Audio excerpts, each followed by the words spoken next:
हम पढ़ रहे थे डेवलपमेंट ऑफ द फिटस या फिर जाइगोट। तो ब्लास्टोसाइट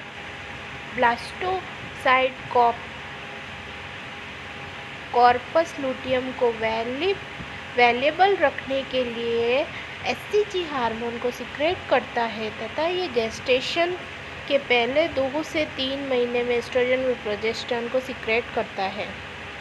इम्प्लांटेशन ऑफ द निडेशन क्या होता है? फर्टिलाइजेशन के 6 से 7 दिन बाद डेवलपिंग जो ब्लास्टोसाइट का यूटेराइन म्यूकस में धंसना या जुड़ाव या इम्बेडिंग होता है। Normal side of the implantation endometrial wall में फंडस के निकट यूट्रस की बॉडी के एंटीरियर या पोस्टीरियर वॉल पर स्टार्टिंग टाइम एक रेगुलर मेंस्ट्रुअल पीरियड के 20वें डे या फर्टिलाइजेशन के 6ठे डे पर ब्लास्टोसिस का गहरा पिनिट्रेशन एंडोमेट्रियम की कोप्लेंट लेयर में होता है।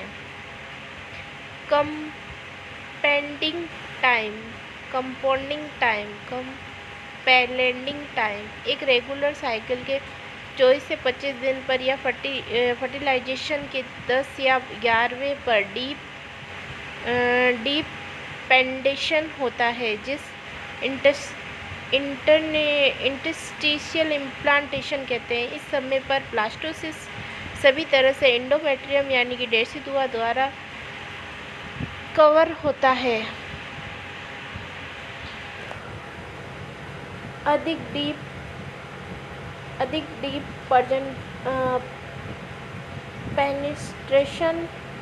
पेनिस्ट्रेशन होना मदर के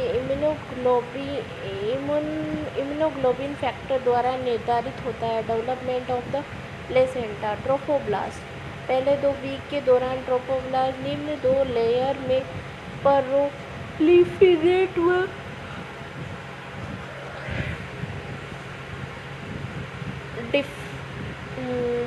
डिफरेंटेंस हो जाती है, जैसे कि आउटर लेयर और इनर लेयर।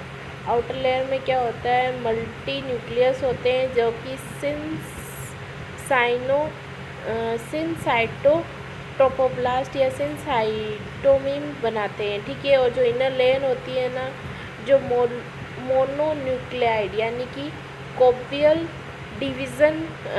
डिवीज़न सेल्स होती है, जिन्हें साइटोट्रोपोब्लास्ट या लैंगर सेल लेयर कहते हैं, ठीक है। बाहरी जो साइटोट्रोपोब्लास्ट या फिंगर लाइक प्रोजेक्ट्स बनकर, जिन्हें विलाई कहते हैं, के द्वारा डेसिडुआ को इन्वेट करती है। विलाई या consent blood vessels of embryo branch बनाने में प्रारंभ करके डेसिडुआ व मदर के ब्लड फिल्ड शेप, जिन्हें क्या बोलते हैं, लूनियस कहते हैं, में घुस जाती है। इस प्रकार विलाई के द्वारा मदर व एम्ब्रियो के बीच में एक्सचेंज होता है। विलाई होती है ना, उसके द्वारा एम्ब्रियो और फिटस के बीच में क्या होता है? एक्सचेंजिंग होता है। Korean and chorionic villi. Korean दोनों फिटस मेम्ब्रेन कोरियन व एम्नियन की सबसे बाहरी परत होती है। कोरियन व एम्नियन क्या होती है? फिटस की वेटस मेम्ब्रेन कोरियन और एम्नियन की सबसे बाहरी परत होती है। कोरियन आउटर ट्रोपोब्लास्ट तथा मेसोट्रोपोब्लास्ट कोरियन आउटर ट्रोपोब्लास्ट तथा मेसोट्रम की इनर लाइनिंग से बनी होती है। कोरियोनी से फिंगर लाइक प्रोजेक्शन उभार बन जाते हैं, जिन्हें कोरियोनिक विलाई कहते हैं, जो एंडोमेट्रियम में वृद्धि करके फंडस को न्यूट्रिशन देती है। कोरियोनिक फंडूसम कोरियोनिक की सबसे लंबी बाहरी सरफेस होती है, जिसकी विलाई डेसिडुआ वेसिलिस से जुड़ी होती है। कोरियोनिक का प्लेसेंटा पोर्शन होता है। कोरियोनिक लीव्स ये कोरियोनिक का स्मूथ व इन विनस भाग होता है। Formation of the placenta and fetal membrane कैसे होती है, देखो ये रहा प्राइमरी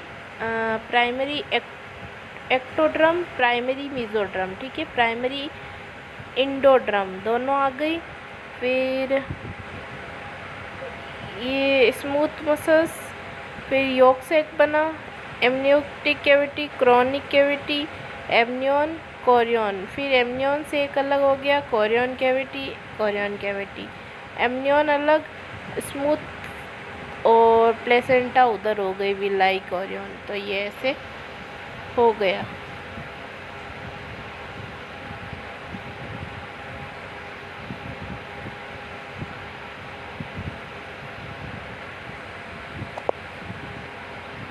अब हम पढ़ेंगे प्लेसेंटा एंड कोड। यूट्रस में जो यूट्रस होता है ना, उसमें एक ओवल व डिस्कोड स्पॉन्जियस स्ट्रक्चर, यानी कि जो यूट्रस है उसके अंदर ओवल यानी कि गोल और डिस्कोन्ड स्पॉन्जिय स्ट्रक्चर जिसमें फीटस अपना न्यूरिशमेंट तथा ऑक्सीजन प्राप्त करता है। प्लेसेंटा का निर्माण कोरियनिक फंडूसम तथा डेसिडुआ बेसिलाई के मिलने से होता है। ये 6 वीक पर बनना प्रारंभ होकर 12 वीक पर कंप्लीट हो जाता है। प्लेसेंटा इट्रम शेप होता है इसका सर्कुलर डिस्क, थिकनेस होती है 3 सेंटीमीटर, सेंटर वेट होता है रेशियो में फीटस से 1:6, डायमीटर होता है 15 से 20 सेंटीमीटर, वेट अबाउट होता है 500 ग्राम और occupies 30% of part of the uterine wall. Surface, maternal surface, fetal surface. Maternal surface, basal plate, ये रफ व स्पॉन्जी सरफेस होती है, ये रफ व स्पॉन्जी सरफेस होती है जो डार्क रेड कलर में होती है। Calcium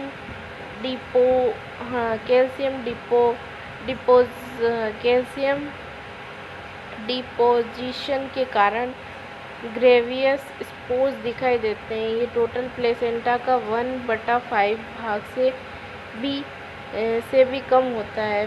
fetal surface, chorionic plate, इसकी एमनियन से कवरिंग होने के कारण अब हम पढ़ेंगे फीटल सरफेस। कोरियोनिक प्लेट वो थी बेसल प्लेट यानी कि मेटल सरफेस, जो क्या होती है रम्प और स्पॉन्जी सरफेस होती है जो डार्क रेड कलर में होती है। और कैल्शियम डिपोजिशन के कारण ग्रेविस स्पॉट दिखाई देते हैं। टोटल प्लेसेंटा का 1/5 भाग से भी कम होता है। फीटल सरफेस में क्या होता है, कोरियोनिक प्लेट होती है, इसकी एमनियन से कवरिंग होने के कारण साइनेसिस एप्रोसिस होती है जिसके सेंटर पर अम्बिलिकल कॉर्ड उपस्थित होती है। इसमें अम्बिलिकल जो वेसल्स की ब्रांचेस दिखाई देती है। ये टोटली प्लेसेंटा का 4/5 भाग से भी अधिक होता है, यानी कि फीटल सरफेस ज़्यादा होता है। Structure of the placenta from fetal to maternal surface. Placenta दो प्लेटेड का बना होता है। बाहरी होता है कोरियोनिक प्लेट और ये अंदर वाला होता है इनर बेसल प्लेट। कोरियोनिक बता दिया फीटस वाला और बेसल प्लेट यानी कि मदर वाला।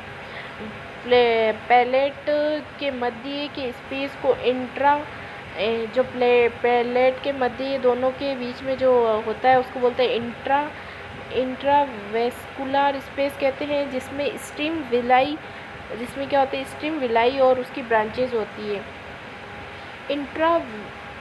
इंटरविलाई स्पेस में धीरे धीरे बहने वाले मैटरनल ब्लड द्वारा ही भरा हुआ होता है, ठीक है। स्टीम विलाई जो कोरियोनियल प्लेट होती है, स्टीम विलाई कोरियोनिक प्लेट के ओरिजिनेट होकर बेसल प्लेट की तरफ एक्सटेंड होती है। स्टीम विलाई से उसके प्रोग्रेसिव डेवलपमेंट के अनुसार प्राइमरी, सेकेंडरी, टर्सरी विलाई बन जाती है, ठीक है। ह्यूमन प्लेसेंटा में 60 स्टीम विलाई होती है। देखो स्टीम प्लेट से क्या होता है, प्रोग्रेसिव डेवलपमेंट होता रहता है प्राइमरी सेकेंडरी टर्सरी विलाई का, ठीक है। फिर ह्यूमन प्लेसेंटा में 60 स्टेम विलाई होती है। जो विलाई क्या करती है, प्लेसेंटा की फंक्शनल यूनिट होती है। विलाई प्लेसेंटा की क्या होती है, फंक्शनल यूनिट होती है, क्योंकि विलाई मैटरनल व फिटल ब्लड के मध्य एक्सचेंज हेतु जिम्मेदार होती है। कुछ विलाई प्लेसेंटा की डेसिडुआ में इनकोरियोनिंग करती है तथा कुछ फिटस को पोषण या फिर न्यूट्रिशन देती है।